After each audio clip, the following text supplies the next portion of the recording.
Well, it's sure been a long and lonely winter so far. Finally made it out to the backyard, and the winter wind's been doing a number on the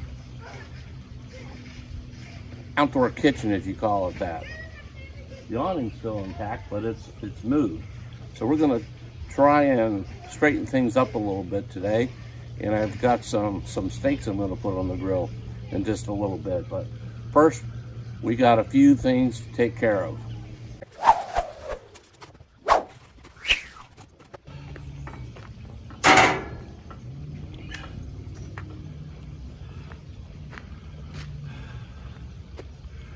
Well, it could be worse. I got a little bit of work to do on cleaning up before I can cook, but it shouldn't take too long until we're back in business. Okay, the outdoor kitchen's starting to look a little bit better. Actually have the grill operational. Now, what I'm doing here with the lid propped up is I had used regular charcoal and lighter fluid to get it going, and that had a lot of flame going, and I was afraid that, you know, there's probably 6 feet of clearance, but I'm not one to test the limits on a $40 canopy, so I always prop this up so that the flame is contained underneath the metal part of the hood. But it's still, by not closing it entirely, we still get air in to make sure our charcoal gets lit properly. So we're gonna get the steaks on here shortly and have a delicious meal. It's the middle of February in Pennsylvania here, and I can't believe it. I ditched the hoodie. It's 60 degrees, and the only thing left frozen around my backyard are these steaks, and they won't be frozen for long. The lighter fluid's been burning off for about 10 minutes.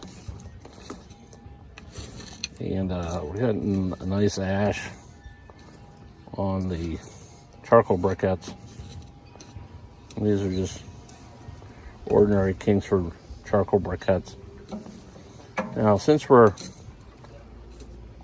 cooking some really fine beef ribeyes that I've saved, I'm going to scatter some oak smoking chips around the edges.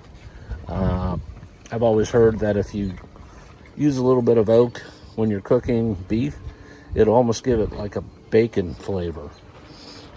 So right around the edges, so it doesn't get too hot and burn off before I throw the steaks on there. So I'll be putting that on right before I put the steaks on.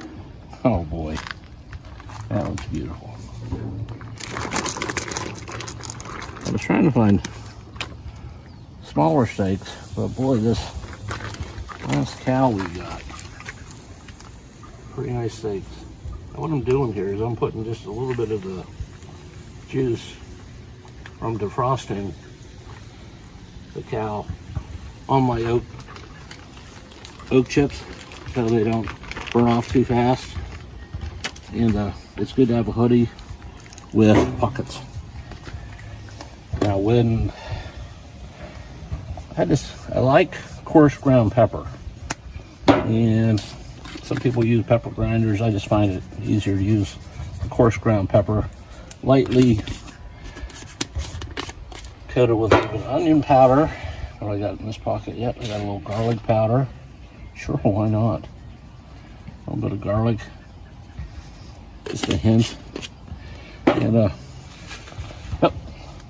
Where would I be without my salt shaker? This is my version of crack. I probably use too much salt, so I kind of try and go lightly when I'm cooking. I don't want to make it too tough, but yeah, let's cook some steak. This is probably starting into my 4th year on this char griller. And I tell you, I take care of it, but I wouldn't say I take good care of it. I've got a cover I put on it, and it needs replaced because it has some holes in it. But the wheels are still good. It hasn't developed rust. Everything works. And there are some signs inside of a little bit of rust. But for a charcoal grill, yeah, I'm really pleased with the life of this. Yeah, there's a date code on it. So, with the model number and all, in case you're interested, that sort of thing. But yeah, I love this. One of the nicest features is this handle. Lets you raise and lower the cooking charcoal just to the perfect height. If it gets too hot, you can back it down. If you need to brown, you can raise it up. Awesome. So we're already up to over 200 degrees on the ribeyes. Gonna take a little peek of what's going on. Oh, we've got fire. So we're dropping it down. Dropping it down. And when I only have Pam and I eating, I use one grate, and it comes in very handy when I need to move the steaks quickly. So, yeah. Oh, yeah. Oh, yeah. Yeah. A little bit of flame kissed steaks. And now that that's calmed down,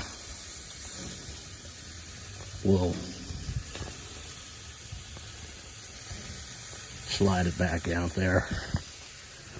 Actually, got a little bit too much flame in there. I'll knock it down a little bit more. Yep. Don't want to cook it too fast. Well, I'm not smoking this, but when it comes to steak, I'd rather go low and slow, other than browning to get a nice grill marks on it. But almost done.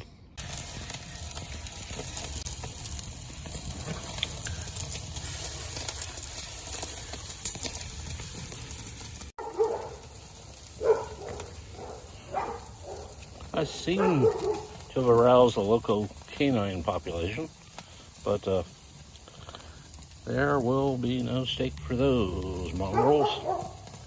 Haha, keep dreaming.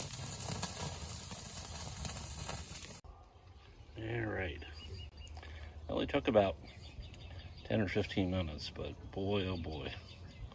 Ready to go to town on that. Be sure to tune in for more videos, and remember to subscribe and like this video. Go ahead and post any comments that you have.